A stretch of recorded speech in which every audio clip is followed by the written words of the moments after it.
Welcome back to the Michigan Business Beat, brought to you on the Michigan Business Network. Chris Holman here, and we're going to stay in town. We are coming to you from our studios at the Capital Region International Airport, and we're going to stay in Lansing because, as you know, a lot of associations are harbored right here in Lansing, and this is one of the big ones. Ryan Hundt, CEO of the Michigan Works Association. Ryan, it's always good to spend time with you. I hope you had a good Thanksgiving.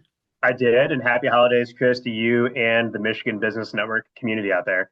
Yep, you as well. So let's look back. That's what we always do this time of year, 2025. What are some of the maybe top one or two accomplishments that your association came up with?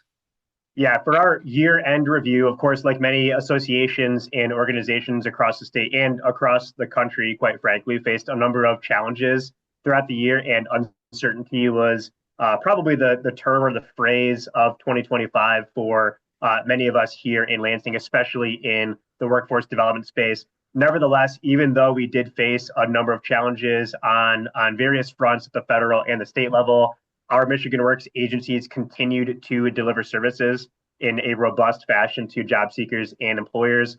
We still remain number one in the country in credential attainment for adults and helping individuals with disabilities get employed. We also remain number 4 in the country in the number of active registered apprenticeships, despite being 10th in population. And we're also number 1 in the Midwest for employment services. And we provide more employment services than any other state in the Midwest to adults and Michigan residents. Overall, the economic impact for our workforce development services for individual residents that are interfacing with their local Michigan Works agencies last year was $12.4 billion in earned wages for program participants that are interfacing with various programs at their local Michigan Works agency.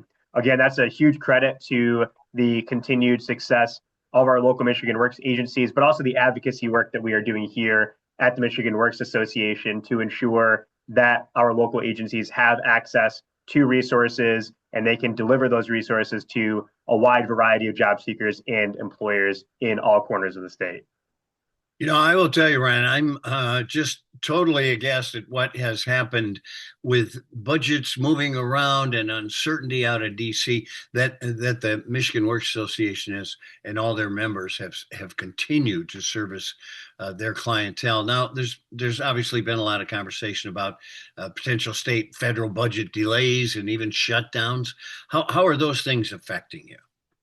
I think we've gotten into the rhythm of being comfortable in those uncomfortable situations and environments where some of those uncertainties that we have typically, grown accustomed to having adequate funding or adequate resources in a timely fashion over the years. That was not the case necessarily in 2025, but we really stayed focused on the mission at hand because we know, and I think the Michigan Business Network index that you guys put together shows each and every year that talent and workforce continues to be one of the top issues that is facing employers. And so with that in mind, we have to make sure that regardless of those uncertainties at the federal and the state level with budgets, that we are delivering those services to job seekers and employers. We've also been more active this year in engaging our business community so that they can communicate the overall impact in a positive nature that workforce development funding has on their businesses in terms of recruitment, retention, and hiring. Earlier this year, we had over 800 businesses from across the country,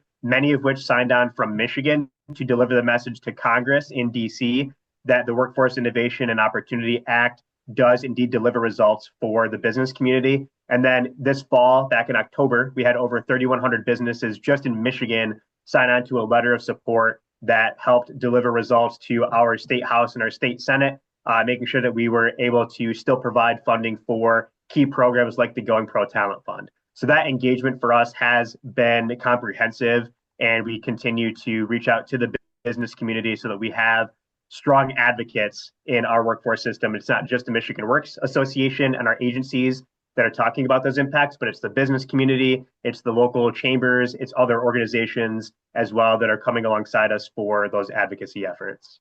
You know, I love the fact that you kind of use the phrase, we found comfort finally with discomfort. And it, it really speaks well to how you've adjusted because business is really struggling with that. as a matter of fact.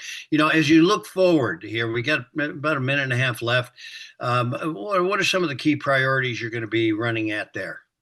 And two things that I would mention. One is we have a continued need from job seekers for additional training and upskilling. And of course, with budgetary concerns and cuts, there is a shortage of training dollars that are available. One of our goals for 2026 is to continue messaging to our lawmakers and key decision makers and funders that there are needs out there for job seekers. They want to be upskilled. They want to get trained into in-demand occupations and careers. And we need to deliver that for our workers in order to support business growth and expansion here in Michigan.